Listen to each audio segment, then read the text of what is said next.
Vale, perfecto. Bueno, buenos días a todos. Good morning, everyone, and thank you very much for coming. One more day. Ok, perfecto. Buenos días a todos, gracias por estar aquí otro día más. Thanks for coming. My name's Serrano. Here's the web site, and I'm co-founder of Mundo Hacker, something that we funded 10 years ago. There were 5 or 6 of us working in an office from 7 p.m. to 10 p.m. every day. So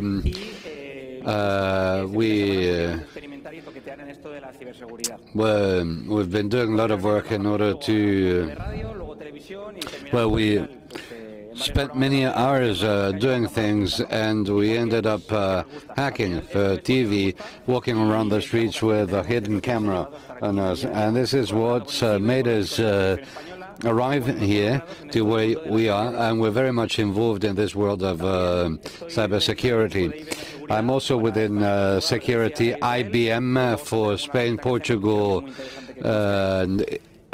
Israel and Greece. And I started, well, I've been working for IBM for 5 years now. I used to do pen testing projects, ethical hacking, and I started also doing product demos, and after which I went into the vending sector. Y luego comentaros también que me gusta mucho la parte de emprendimiento. I also started working in the area of entrepreneurship and innovation, and I'll be giving you some tips in case you want to set up your own business. And so I've always worked in an area related to technology, because technology is wonderful for many things that people don't even imagine. So thank you very much for coming. I know that there are families here with us, people who are practitioners in this area, children, we've got engineers, all sorts of profiles, all sorts of people, and also professionals in this world, and there have been some wonderful presentations. And first of all, I'm going to be telling you what I do outside IBM, because in the end, IBM is my core work. And some time ago, I gave a conference in Madrid. Was in this show on TV. I don't know if you saw it, but that program, we were showing how to use technology in order to chase bad guys. And so we were able to help many people, and we felt very good with the program. And we also help people who get problems with technology. But this is very important, as well as the whole awareness process. The technological gap has made it to everybody. Even grandparents have a cell phone and they go on the web, and all of a sudden, how come anybody's trying to hack me? Well, I didn't do anything to them. How come I'm being attacked? So we're helping people with technology. Some people don't use technology properly because they don't know how to do it, and they run into trouble. So what you can see here on the slide, this little box that I'm going to show you later on, I'm going to give you the details. This is a company for health food, takeaway health food. And so I'm part of the technological part of the company, orders, and, well, many things. It's a different thing, I don't know, where technology has a very important role to play. And since I have a technical background and take care of Android and iPhone applications, this is something that I published some time ago. And then here, the feathers. It's a brand, clothing brand that I've had with friends for a long time. Por supuesto, yo no hago camisas ni jerseys, los hacen mis amigos, pero. And but this business also entails a technological part. In feathers, we've done something that's really important. And that is that when an order comes to our website, this order is linked to the warehouse that gets in touch with the delivery people on motorbikes. So it's something that works, that operates, that runs on its own, and it works automatically. So one of the keys for entrepreneurship is to devote time to it. So this is something that can we send orders all over the country, all over Spain. And this use of technology is not just for cybersecurity, but also for entrepreneurs. Because one can always think differently, out of the box, and give the whole thing a twist. And there's also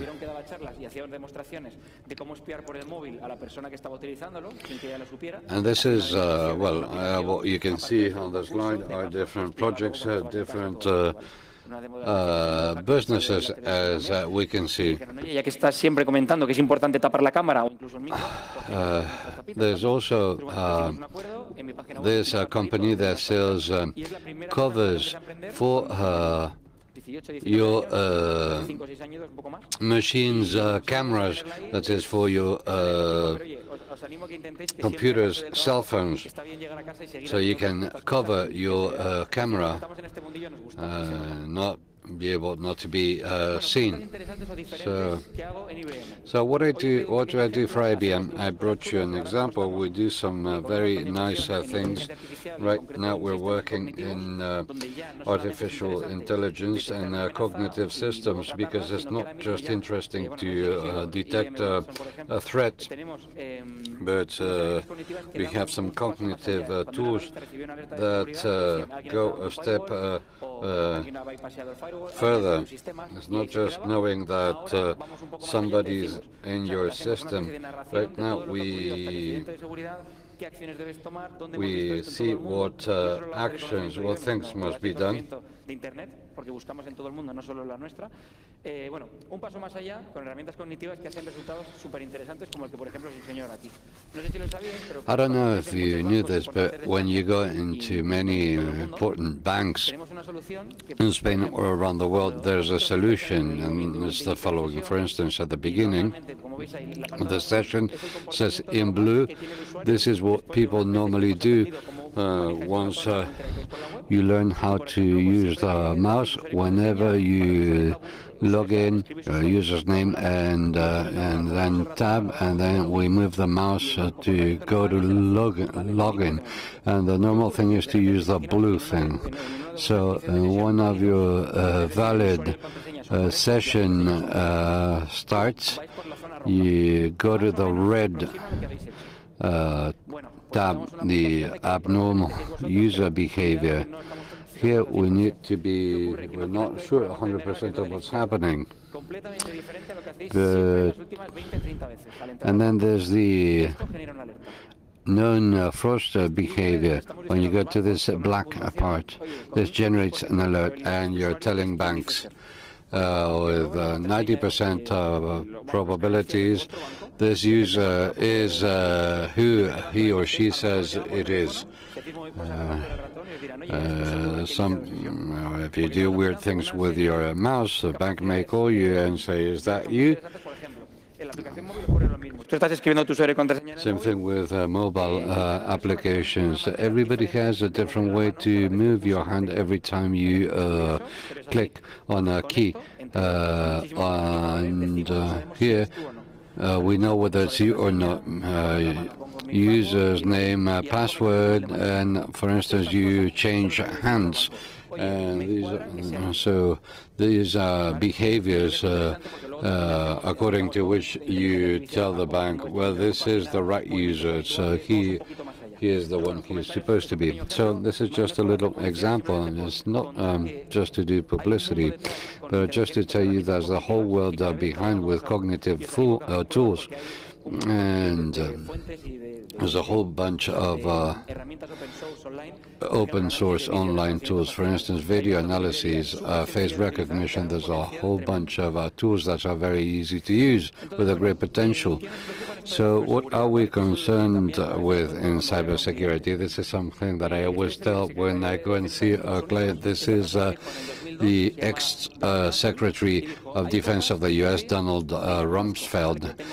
There are known knowns. These are things we know that we know. There are known unknowns.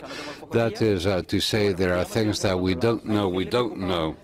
And there are some things that I don't know about, and that I don't even imagine I must know.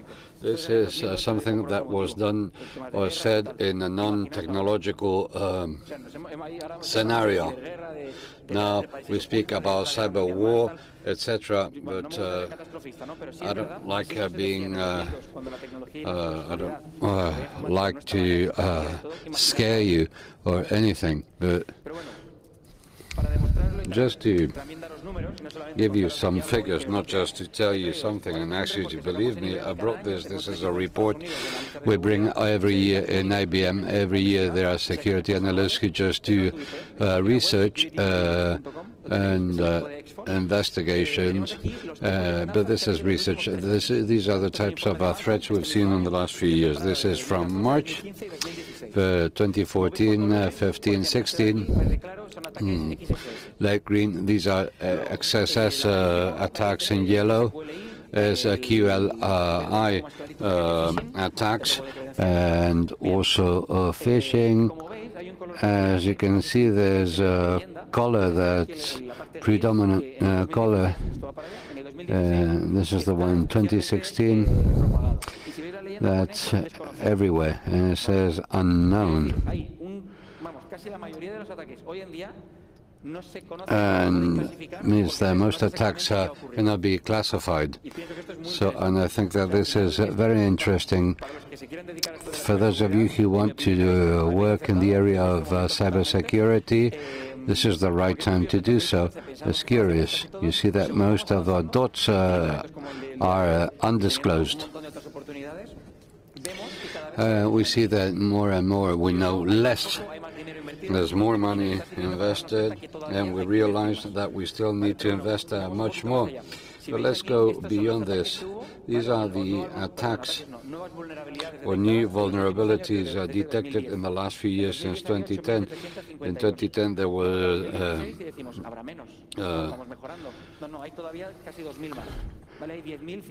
thousands, 9,000. Now there's about 10,000 vulnerabilities or detected such. You see from 2010 to 2016. So before this, we don't know. The minister said that there are things and attacks that are taking place and that we don't know of that could be happening right now.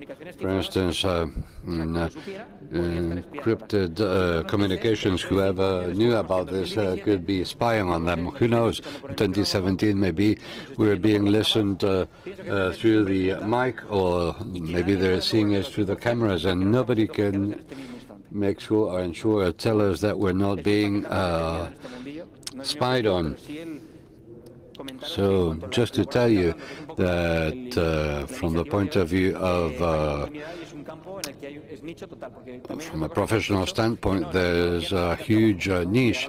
Some people are saying technology is going to take jobs away from us, and in the end there's not going to be we won't be able to find a job. I believe that society will keep evolving. New work opportunities will come up, and we're not taking jobs away from security analysts. Not at all. People are going to be able to specialize more.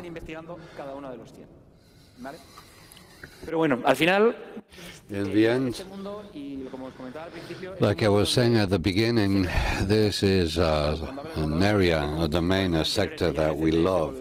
Yesterday I was talking to people and to the winners, and you can tell they enjoy doing what they do. I'm sure that when they get home they keep on doing research and investigating. And this kid you can see here, you may say, well, he doesn't seem to be having a ball, but just by looking at the stickers on his computer, I can tell you that he is having a great time. Maybe he looks tired because he hasn't slept for the last 3 days,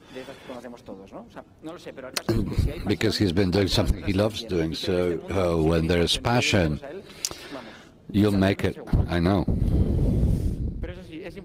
Of course, you need to devote time, but training is important.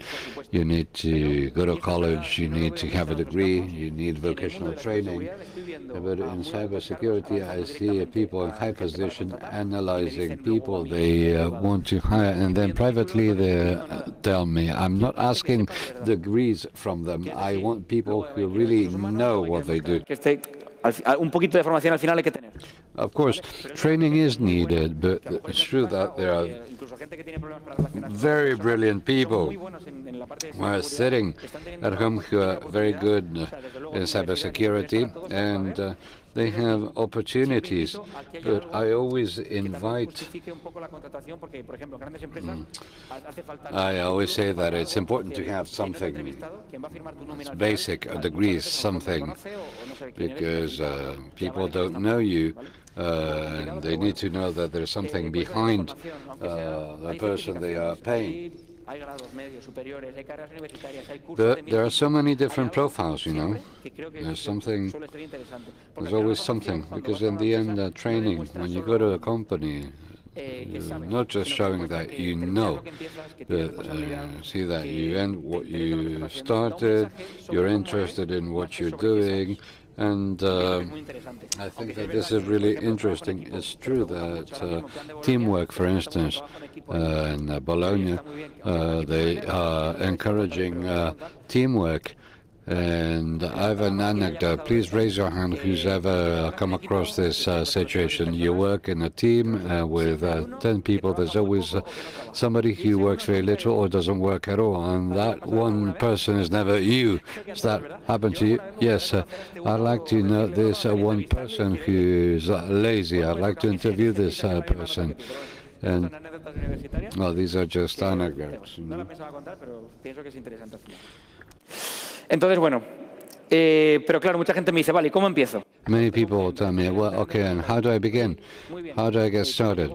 How do I get to work for IBM? What do I need to do? Well, the first thing, and by the way, I'd also like to thank CyberCamp and these institutions for having invited me here, because these companies, these institutions, public institutions, I think that it's extremely important for countries, not just Spain. It's really important to see that there's a lot of public investment in cybersecurity, not just cybersecurity, but also technology, the Internet of Things, many other things.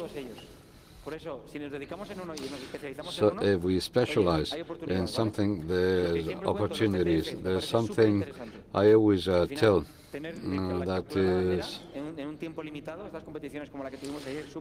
competitions like the ones we saw yesterday is very good, because these are scenarios that allow you to learn. And this is a very complex thing, and I'm sure you've thought about this. How are we going to train hackers in Spain if law doesn't allow you to hack from Spain? These people that would play chess since they were little, and I don't know, they've been playing, but now, what do we do?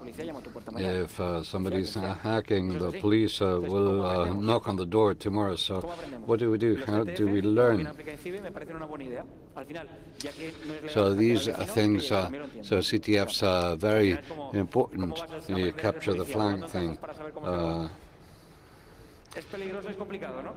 So,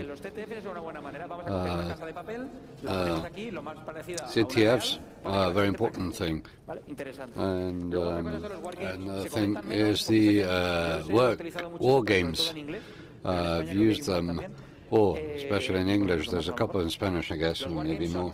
I don't know. War games, these are websites where you have several challenges ahead of you, divided and broken down to specialities. If you type cyber war games, there's a different 10 different levels, and you one by one, the first ones are super easy, and then you keep on advancing, and then they start getting more difficult. And the good thing is that when you cross a certain level, they let you mentor those who come behind you, those who come after you. So, and in a collaborative way, you can learn, you can train people, and I recommend people to go in here.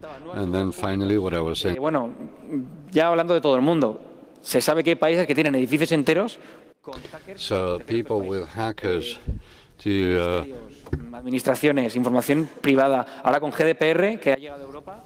And right now there's a whole bunch of regulations that make it compulsory to hire people, have jobs in the field of cybersecurity.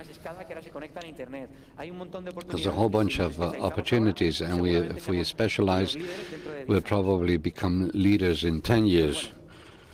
So, speaking about career plans, let's take 5-10 minutes and think. What am I doing right now? What am I studying? What am I studying this for? And when do I want to see results? Companies, you can go to your boss and say, what's going on? Why am I sitting here? Will I end up being head of pen testers or hackers? So let's not waste time doing things so we don't know what we're doing them for. To a company and a job, and somebody says, sit here on the table and do this. And 5 years later, you're still there, but we need to complain and say, well, I'm doing this, I don't like it much, but why am I going to spend so much time here? Why do we do things? Why do we do the things we do? Typical interview in an interview. Where do you see yourselves in 10 years' time? I would ask, where do you see yourselves in 5 years' time? And remember, everything that I'm telling you today comes from my personal opinion. I've been working for IBM for 5 years now, and I started working in the world of cybersecurity since I was 12. La parte de la entrevista. And then the interview. This is fun. When you come to when I went to an interview, I was 21, 22. This is an interview, and there were 200 or 300 people who showed up for the interview. So there was this girl sitting to my right. I think she came from Russia. She spoke like 5 or 6 languages. The list of languages she spoke was longer than my entire CV. So I thought, oh my God, I have nothing to do here. I'm totally lost. But this is the important part. You do have a CV, and a vital CV. I didn't have work experience, but I had worked for Mundo Hacker for 7 years. I had researched, I had created Apple apps, etc. So that gave proof of the fact that I wanted to work for that company, that I liked what I did, and that I had a passion for it. And they told me that in the end, that was the reason why they selected me, rather than having a lot of degrees and speaking a lot of languages. you like it and you love it, they will hire you. Actually, in the world of computing, there are a lot of intruders, physicians, chemistry engineers, and many other professionals that are also trying to find a place and a job in our field. Anyway, what I recommend when you go to a job interview, you have to prove that you know the company. When they ask you why this company and not another one, you have to have a clear response. Well, a relative of mine was hired by a company that she didn't know anything of because, well, she just gave out thousands of CVs, and, well, she found her job, the job of her life, and, well, she wasn't quite aware of the company she was applying for. But don't desperate. Sometimes you are not hired, and not because you're not good enough. Maybe the Russian girl who was sitting next to me wasn't hired because she had 2 degrees and 7 languages. Maybe she was looking for something else. And see the example of my relative. I mean, she just gave away and gave out thousands of CVs until she found the company where she really fit. So this is what happens in the end. In IBM and in the world in general, there are people who get paid and they are angry at the world. They're just sitting at their desk watching the time go by, and they didn't do much about it. So I think during the interview we have to give proof that we know the company, that we can add value to the company. We're not going to be just one more sitting there. We have a CV and we are different. Innovation and disruptive thinking is what companies are currently demanding. Young people now are listened to at the companies. I had the luck of being a trainee and I didn't have to copy anything or do paperwork because they were interested in me, they were interested in my opinion, they are interested in the technology breed that is coming and not just in the field of video games. When it comes to computer security, where can we work? Well, I have split it like this. First, consultancy. This part is a little bit apart from it because I like to tell or make a difference between the commercial world and the technical world. In terms of consultancy, there are many issues regarding cybersecurity. If you go to the checklist, standardization, etc. Some people like this world. People who are highly technical are not so fond of it, but there is also the option of technical consultancy. Some clients actually asked me to help them because they've bought very expensive software and they don't know how to do with it. So we help them make things work. That is a nice job as well. It is very rewarding because the client is very satisfied that someone who knows about this is able to help them. So being a troubleshooter is also important and interesting. Then technical world, technical sphere and commercial sphere. In the technical sphere, there are many job opportunities. Our CTO at IBM is a technician, a practitioner. She started programming as everybody else. And then I will talk a little bit more about the commercial side, but maybe there is a way of combining both. The technical world is the one that is providing value to the company because it's you actually who is performing the ethical hacking, for example. But you need a commercial part in the entire operation. In some countries, people from the commercial departments get higher salaries and vice versa. That depends on the country. So you have to think about what is more important, someone who knows about how to do things or someone who knows about how to sell things. We will discuss it more at the end. Now, a question you have to ask yourself is, what happens if you're fired tomorrow? Are you irreplaceable? Am I the only person who knows the passwords, for example? Well, companies tend to avoid this more and more. They cannot have the company paralyzed if the only person who knows the passwords falls ill, for example. That would be a great problem for the company. That's why they prevent this kind of situations. Of course, specialization is very important. But be careful, because being too specialized is sometimes dangerous. If you want to be the best hacker in the world, hacker, but not a cyber criminal, let's underline this. So if you want to be the best hacker in the world, you have to spend your whole life doing intrusion tests, pen tests. But there are many different and cool pen tests. Here we have people specialized in networks, in Wi-Fi networks, people who are ultra-specialized because they love what they do, and what they do is absolutely spectacular. But be careful, because if you are too specialized in one department in the company, you will never be promoted or changed, or you won't have any different job opportunities. That's something you have to consider.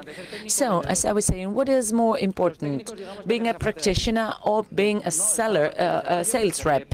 Well, in the technical part, we have the product development, the development of existing products to adapt them to clients' needs. Then there is also a part of investigation at Google, HP, IBM, etc. We have research centers in San Francisco, San Jose, New York, Switzerland. There are many places you can work. So there are many cool places you can go and develop. And research teams are really fun teams. They wear jeans to work. They have a lot of fun at work. They eat pizzas while they are working. And if you take a closer look at the IBM research team on LinkedIn, they don't have their real names. They have their hacker nicknames. So it's interesting. They know a lot of things, and they add a lot of value to the company. Then the integration, if you are in the technical field, you can integrate already bought-in products. For example, as I was saying before, some clients don't know how to use a software they are interested in having, so we make things work, and we prepare them to be up and running. And then we have the services, professional services. That is, bring me somebody tomorrow who can perform a pen test in my company. This is the value that is provided by somebody and somebody's knowledge rather than a product. Well, on the other hand, we have the sales world, and it's all about selling, of course, but it's interesting as well because it is measurable. It's interesting to ask this to your boss. How do you measure me? How do I know what my goals are, or what are my milestones? What goals do I need to achieve in order to be promoted? This is difficult in the technical field, but it's very easy in the sales world. If you need to sell 100 and you sell 120, you are applauded. If you only sell 30, you are fired. So they say there are more career options in sales because it's a very measurable area. So what happens if I'm not sure about what to do? Well, thanks to all these new opportunities that are coming up, there is a little bit of everything. And here's when we come to these new profiles. For example, pre-sales. You can be a sales rep and a technician as well. Here you may have a fixed salary and then a variable salary depending on the amount you sell. This is interesting because there are many practitioners who have a variable salary, and they have to go to the clients and sell them things. Then there is this very new position, this very new job called CSM, and I encourage you to know more about it because there are more and more opportunities. And this is called Client Success Manager. It sounds a little bit like nothing really important, but it is indeed. Have you ever heard of SSAS, Sell Software as a Service? This is a sales option where clients have software as a service. So instead of buying a big equipment, they pay you a rent because they don't want to make that upfront investment. So they rent it from you and you just provide a service. For example, the company connects to our SOC and we notify the clients whenever there's an alert. So this SaaS thing is very important, and so is CSM. CSM is the manager that makes sure that the client doesn't leave at the end of the month, because SaaS, it is interesting, but it is a bit tricky, because at the end of the agreed period, clients may just go away and leave. You don't have to go to their place and get the equipment back to your office, etc. In this case, they don't have to do anything like that. They just have to click a button. So this is when this profile comes into play. This is somebody with a technical profile, but who goes to the client and asks the client why they want to leave. They ask about what the needs are. And the salesman, the sales rep, needs to be specialized, because if the client starts asking technical questions, they won't be able to answer them. CSM is a very nice position. It's a very interesting position because it combines sales and development. So if you are a CSM, you become a bridge between the client and the developers. For example, if your machines are in Israel, if the client's machines are in Israel, you can tell the developers to change the parameters so that the customer receives a pop-up box if you're interested in a certain things to come up. So I encourage you to learn more about this position, and of course the CTO. I mean, why not? The Chief Technology Officer is the highest position in the technology field, and it's very interesting to decide where a company is going in terms of technology. So this is the role, the profile, this guy reading the paper with the mustache. So this is how I started. I started with development, research, integration and service, and then I worked as a CSM for some time. Now I do sales all the time, but every time I go to a customer, I just tell them about what their vulnerabilities are, and I tell them, well, if I were a hacker, I would attack you here and here. So that's how I can actively sell them products that may be interesting for them. So, let's assume we are at work now, and here we face a lot of dilemmas.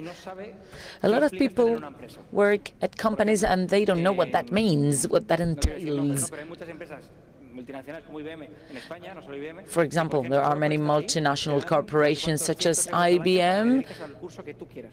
that give you a lot of money every year to receive training in whatever field you want. 3D animation, go ahead for it.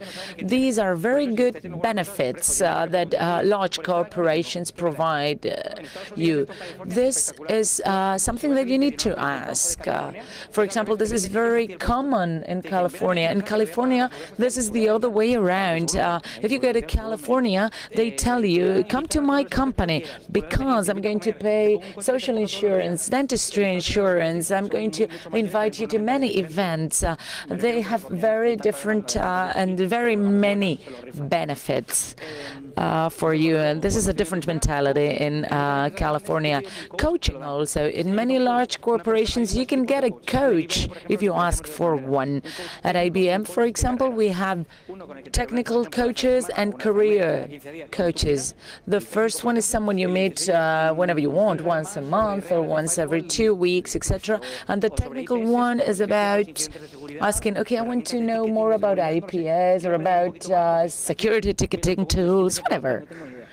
So this technical coach tells you, well, I've been doing this for 30 years, and this is how you have to do it. You meet with that person takes care that you learn more about that, and they always recommend that it is someone from a different department than the one you work in.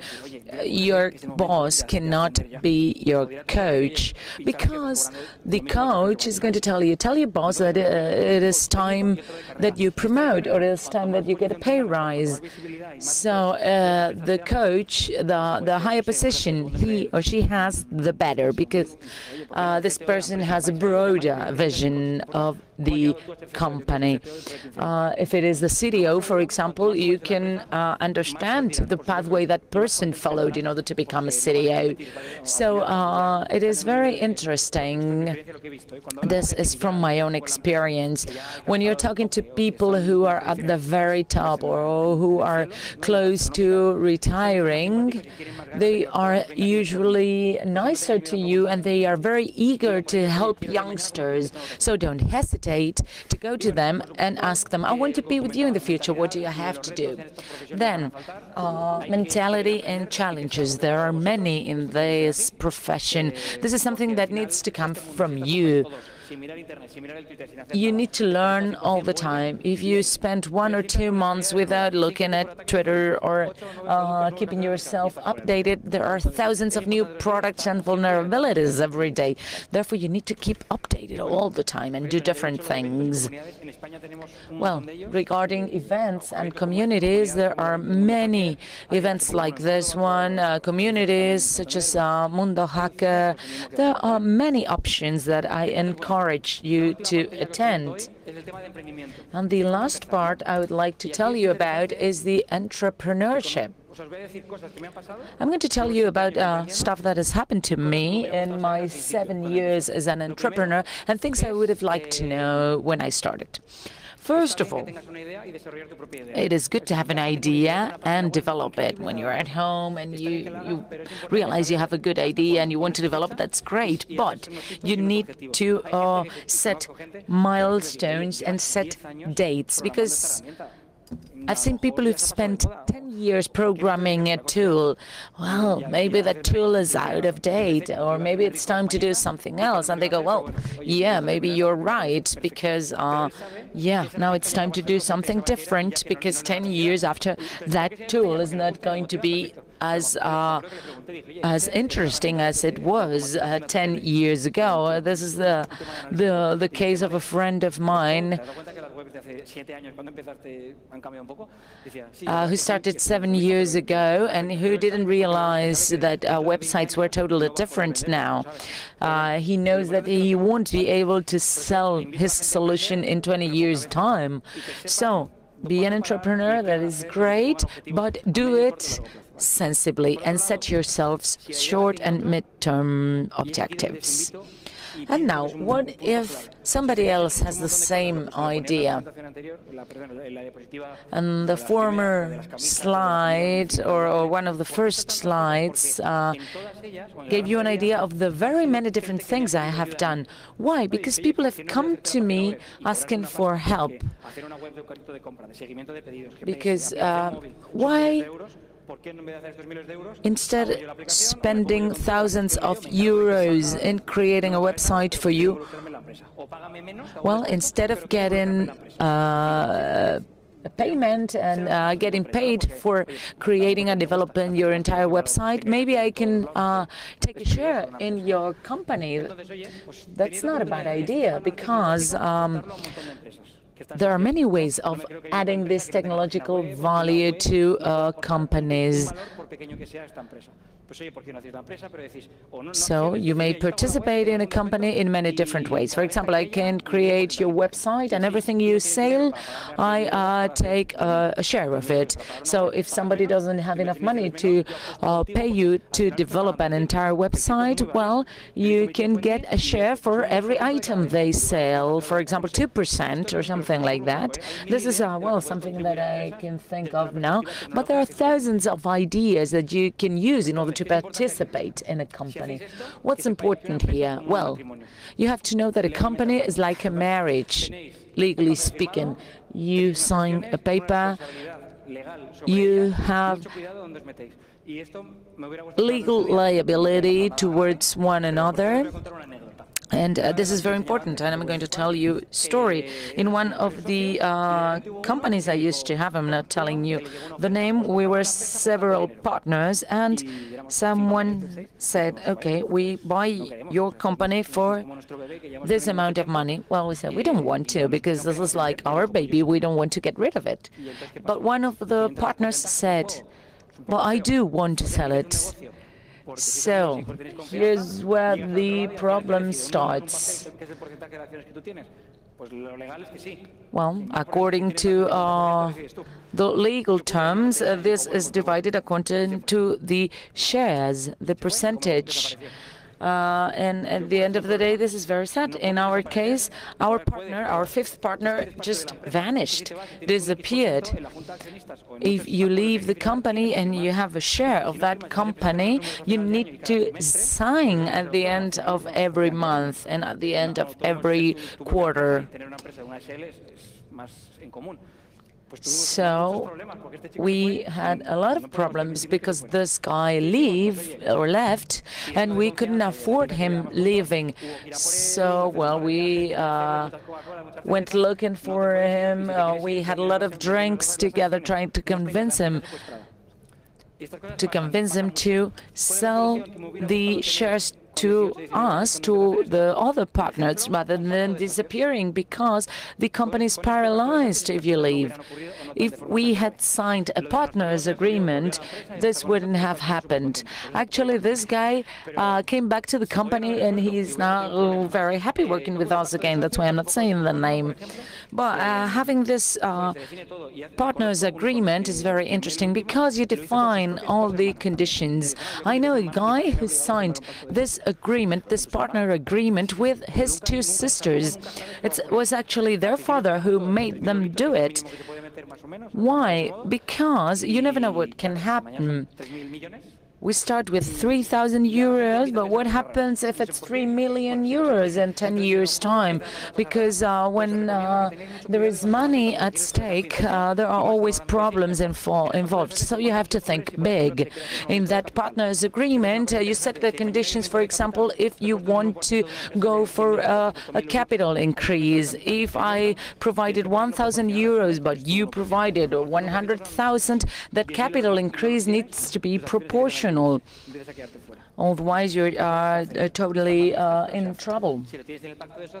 If that is already set in the partners' agreement, you are protected. You can set the conditions, like you cannot increase the capital by more than this amount, or capital increase cannot take place if at least 3 partners don't agree, and many other conditions that you can set. I'm not telling you to do this yourself. There are lawyers who do do that. So you can draft this kind of partners agreement, which is maybe 15 or 20 pages long, because this is what we're going to find at the end of the day. We can sit at our desk and wonder, what are we doing? What are we going to do tomorrow? What am I going to do with my free time? Well, there are many interesting things that I've shown to you. Think outside the box. Offer your company that disruptive thinking, saying, can I visit this client and prove them that I can hack them? Well, the company said yes, and I got promoted like that. But if it didn't come from me, if that idea hadn't come from me, I wouldn't have gone this far. Because if I had stayed all the time in my cave working on my computer, I wouldn't have been promoted, probably. So I've told you about technical profiles, about sales profiles, and many more opportunities. Pen tests are great, but if you cannot explain the customer why it is important to perform those pen tests, they won't buy them. It's important, therefore, to promote that commercial side. We have to think big, think different. We have a lot of opportunities, IoT, the Internet of Things, cybersecurity, many things.